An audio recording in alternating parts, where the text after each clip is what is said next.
13h. À tout à l'heure. Éric Brunet sur RTL. Où va la France? RTL Petit Matin Week-end. Jean-Mathieu Pernin.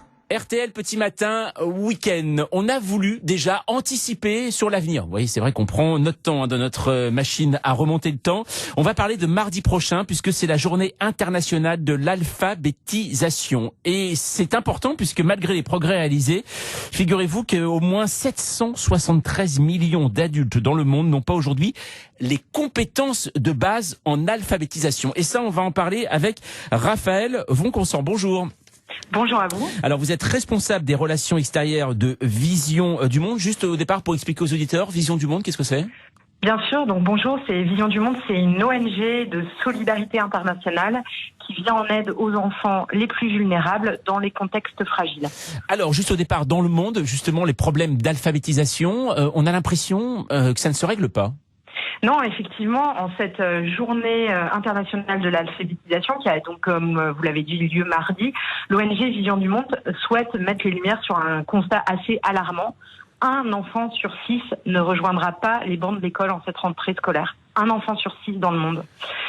Effectivement, le droit à l'éducation, on le voit, est encore bafoué pour plus de quasiment 268 millions d'enfants partout dans le monde n'a pas le droit à l'éducation. Et ça n'a rien à voir avec le Covid. C'est une situation de fait, hein.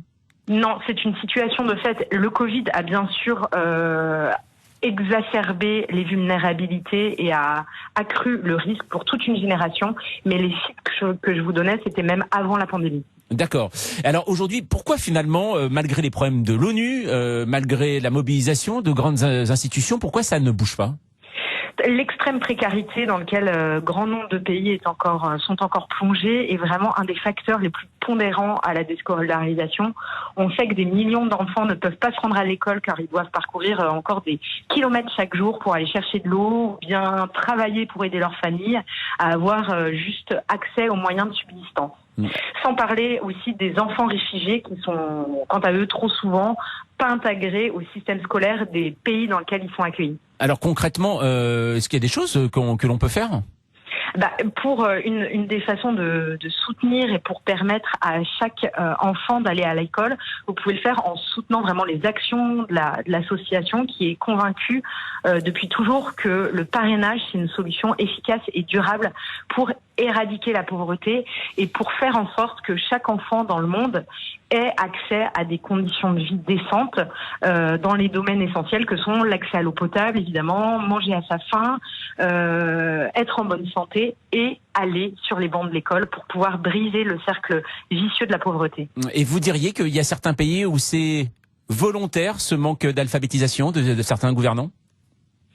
Je ne dirais pas que certains pays volontairement retirent leurs enfants de l'école, mais malheureusement, on sait qu'il y a encore des croyances ancestrales et des pratiques telles que le mariage précoce qui éloignent encore un grand nombre de jeunes filles des bancs des écoles, parce qu'on sait encore qu'aujourd'hui, les jeunes filles mariées trop jeunes, dans l'espoir d'une vie meilleure, sont souvent victimes de grossesses précoces, ce qui les oblige à assumer un rôle incompatible avec l'apprentissage scolaire.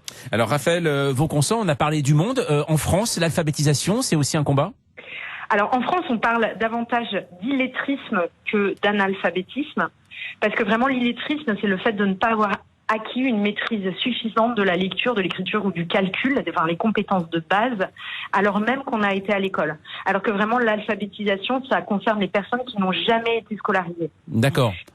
Mais en France, on sait que 7% de la population adulte ayant été scolarisée en France est en situation d'illettrisme, soit quasiment 3 millions de personnes encore aujourd'hui. Mais ça paraît assez incroyable quand on connaît le système en France aujourd'hui et tous les programmes qu'on met en place, que 7% des Français aient encore du mal avec ça. En tout cas, merci beaucoup Raphaël Vonconsant de nous avoir alerté sur ce problème. La journée internationale de l'alphabétisation, c'est donc mardi prochain, le 8. Je rappelle que vous êtes responsable des relations extérieures de l'ONG Vision du Monde et merci d'être passé par RTL Petit Matin Week-end. Merci à vous.